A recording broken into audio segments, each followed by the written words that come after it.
like I'm not saying Fight Night better. Certain things though that logically it made more sense on Fight Night though. You know what I mean?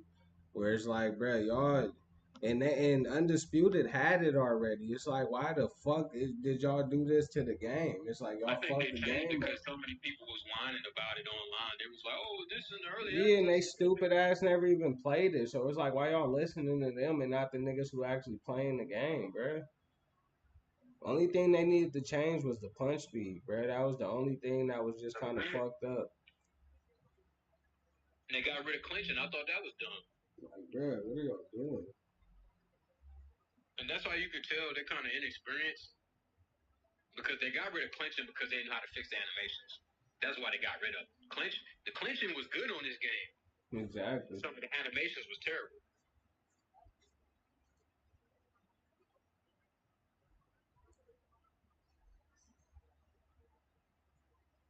But I'm not gonna lie, I'm having fun playing this shit.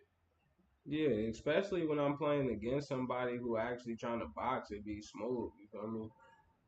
Cause it be some niggas on there they don't just spam power punches. You have a real little boxing match with them. And on fight night, the thing is I'm not gonna lie, but that fucking Isaac Frost, when niggas would get him in online and spam power punches, bro. That nigga's a cheater. Yeah. That's sick how in the story mode you can use Isaac Frost and spam the power punching with that nigga because he got like unlimited stamina. Oh yeah, against Big Baby, what's his name? Big Baby Bishop. Yep.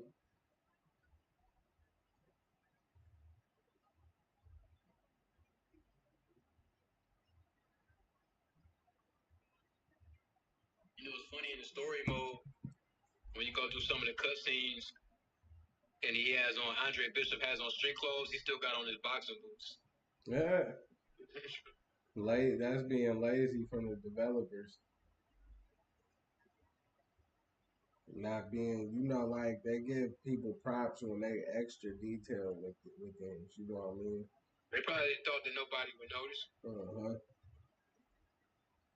I'm like, hold on, that boy got on boxing boots with some jeans and a polo.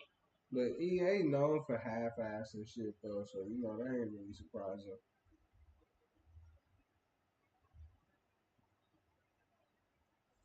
EA Sports at least.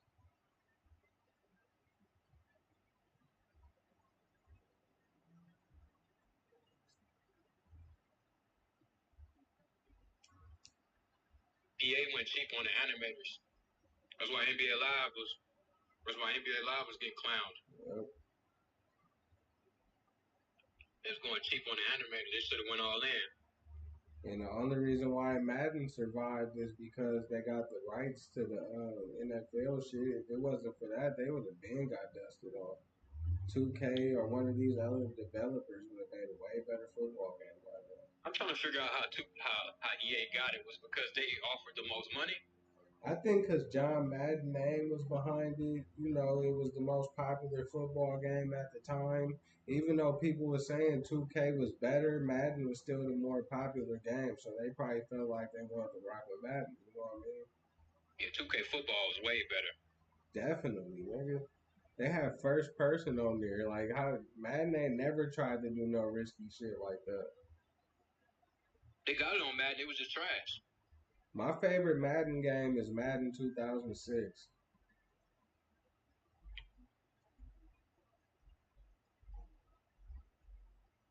Yo, 6 was hard with the QB vision. Yeah, but I took that shit off. I used to turn that off. I ain't gonna lie. I hated QB vision. But I just like the gameplay of the game. Like Madden '05 and all that too, but '05 only had hit stick. It didn't have hit stick and truck stick. '06 did.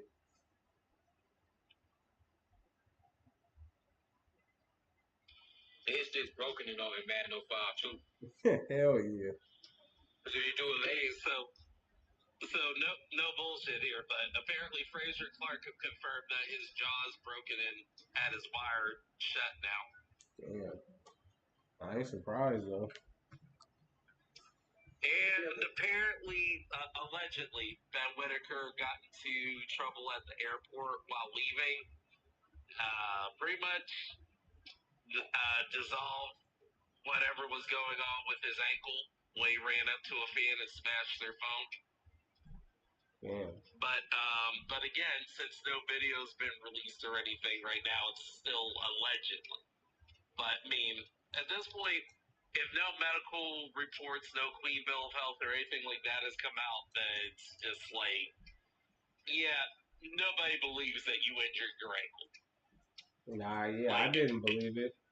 Yeah, for the most part, everybody knows. Like, look, even though it has not been the best showcase, it wasn't like he was doing absolutely terrible in that fight. Like, it was just like, for whatever, like, I'm not gonna lie, I don't think that he pulled Liam Cameron over the top rope, but I do know, like, Liam Cameron did push into him, but just the momentum of the two being as they were, they just went over the top. I felt like this, James. I don't think the top rope thing was on purpose, like them flipping over, but I think once he had seen the way he fell and shit and everything going on, he like, ooh, this can be my way out.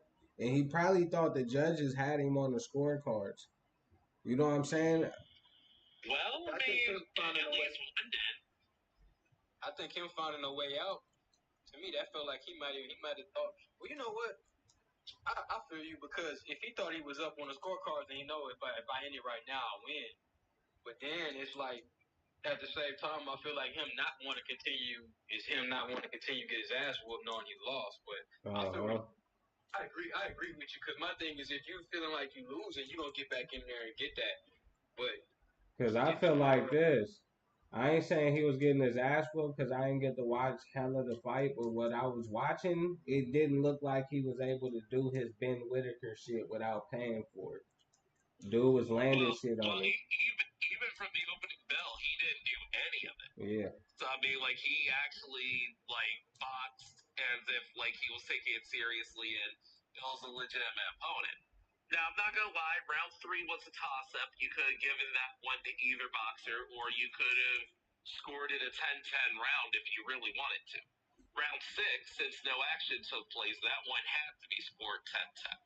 But to get 58-57 Whitaker, 58-57 Cameron, then 58-58 a draw, like, that one judge had to have given the third round a 10-10. And then, like, round 3, the other two judges saw it that Whitaker wanted, the other one saw it that Cameron wanted. So, I mean, that's how you get your technical split draw that they did. Yeah. Because clearly, like, the first 2 rounds, Whitaker did win those rounds. No question about it. Rounds 4 and 5, definitely Cameron rounds. But it's like that third one, it's like, whoever you want to give it to, by all means. But that's how I felt the third round in Better Be and Bivol. I gave both of them the round. Yeah. I mean, there were at least 4 rounds. Even when I was scoring, I was like, okay, you can make the argument for either one. Man. But round 3, at least on the official scorecards, I saw all 3 judges give that round the better BF. And then I think it was round 10, I think it was, that they also, like, all 3 judges gave that round the better BF as well. See, for me, round 3 was a toss up for me because I felt like Bivol was putting in the cleaner, kind of more better work early in the round, like the first minute, 30 seconds. You know what I mean? But then Vitervia started turning up on him towards the end of the round. And that's what just made it so hard. Because I'm like, damn, he did some good shit. But I can't ignore what Bivol did either, though. You know what I mean? Yeah, especially when scoring. Like, I think a lot of people miss out on the fact that you're supposed to take the entire round into account when scoring. Yeah, exactly. Not just like a 15-minute blip or something. Like, the only time in which you really go by like what really stood out to you is if it's a really close round, like they're tit for tat in number and punch count and whatnot. It's just like, yeah, like, honestly, like, okay, who looked better? And it's like, all right, well, That's what I'm giving the round to. Yeah. But even by most boxing commissions, when they do teach judging and whatnot, like they are like, in order to give a 10-10 round, it has to be like you can justify that, like you really cannot pick a winner between the two. Yeah. Like for the most part, like at that point, it's like, well, since it's always going to be subjective, why don't you just get rid of the 10-10 rule altogether? Nah, for real, Like, exactly. because the thing is, like, even I know the internet flipped out about the 116, the 112 decision, but when you really look at the master scorecard and you do like round by round to see what happened, it's like honestly, I can see where 16-12 came from. I see it. I might not agree with it, but I see it. Yeah, Coach Ron made a good point. Like, as much swing rounds was in that round, all them rounds you probably gave to Bivol, them they probably gave it to Patervia. That's the only difference, and those rounds was close enough to do that. Yeah, because honestly, I'm gonna tell you what it was. It was round 4 in that fight that did it for that one judge that did the 116 to 112. Yeah. It was that one round that he differed from the other judges. But yeah, I mean, for the most part, as I said in my breakdown when someone asked me, it really came down to optics. And the optics was, it looked like to people that Vitervia was making Bivol like stay outside and do all the stuff that he did, and not Bivol actually staying on the outside intentionally and leading Beterbiev into 6. Yeah. So it all depends on the optics of what you were looking at. But I mean, let's face it, a lot of people that saw the fight for Beterbiev, they have a preference for forward coming boxers and ones that were actually engaging and pushing the action. Yeah. Not that Bivol wasn't, but definitely like the one that was more aggressive, more engaged in the fight by optics was Beterbiev. But it was funny. It was dead silent when I asked the question, so how do you feel about Oshaki Foster and Robson Kinsakia? That's like, but, yeah, I rest my case.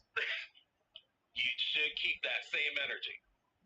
See, for me, it wasn't even about him moving forward. It was just the shots the rounds I did give to him. It was because he was landing more cleaner shots, in my opinion. You know what I mean? Like he was just putting in better work. Same thing with Bivol. You know what I mean? If I scored around for Bivol, it was because I felt like his work was better and Vitervia couldn't do much. Yeah, and then like obviously like in hindsight, CopyBox like released their report and everything. There was only one round. I think it was round 7 or round 8. That was the only round that Viterbiev had a higher connect percentage than Bivol did. But in everything, like Bivol had like almost a double-digit higher percentage connect rate than Beterbiev did.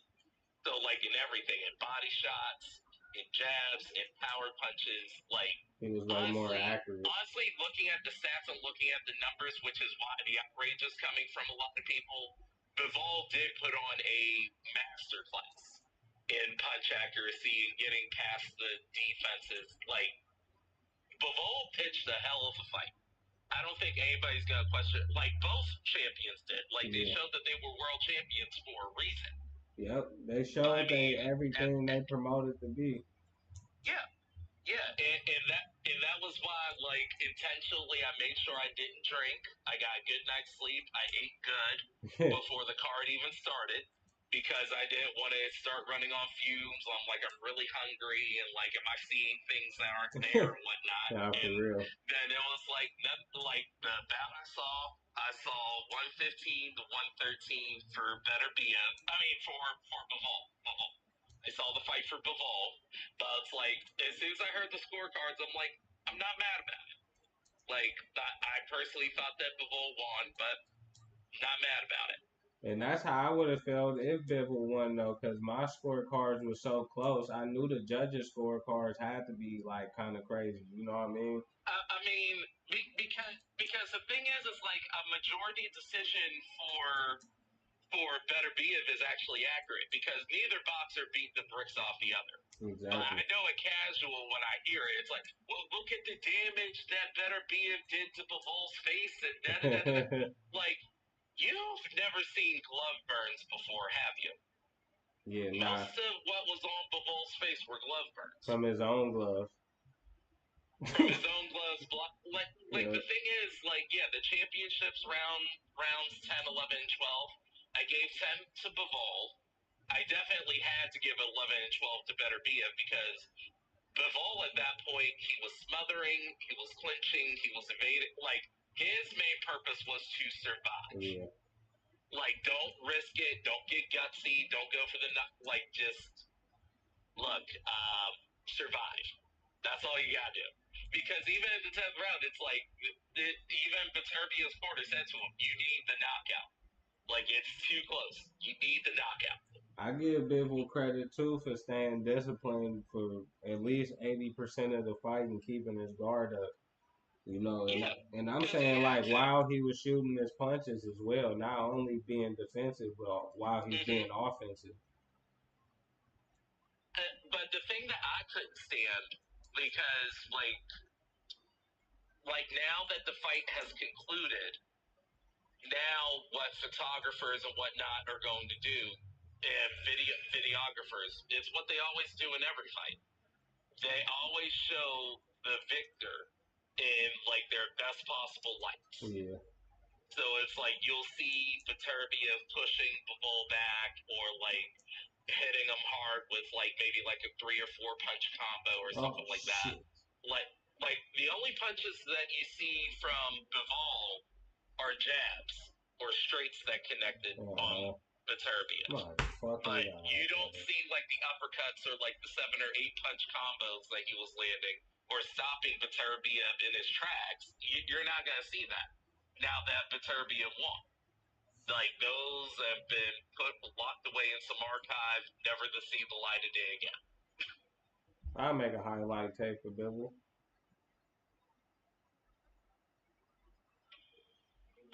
But the thing is, like, especially like what I want to see happen in boxing at some point, just a return to center, just right down the middle, just tell the story of how the bout actually took place. Don't try to hype up one or the other or try to spin it. Like just tell the story of what actually happened. Because the thing is, like, remember, it was a little even before my time. Some bullshit. But even a little before my time, like, remember how like they all used to sit around like the radio and whatnot and hear the blow by blow, like, oh, a good left hook coming from, it's getting countered by like a good 1-2 to the body, and like you just had to rely on whoever was doing the blow by blow commentary to hear how the fight went since you weren't there. Like that's honestly the job of what analysts and whatnot are supposed to do now. Like say for instance, when the fight first started, if you watch the Top Rank broadcast, Tim Bradley flipped up real quick. Yeah. Because at first he was big on Viterbia, and then as the bout went on, he's jumped ship real quick to Bivol. And it was just like, I was surprised I didn't see a Mark Kriegel scorecard or something. It was just like, this shit don't make any sense, bro. Like, say for instance, of the unofficial scores that are around right now, I can't believe I'm saying this, but I miss Steve Farhood. I'd rather have Steve Farhood back. His scorecards be shitty too, though. And of course, my biggest influence, rest in peace, to Harold Letterman. Like, Harold, I could really use you right about now. I don't need no Andre Ward scorecards either. Yeah, but like Joe Goosen, like, yo, get the fuck him too. Where? Like, this is why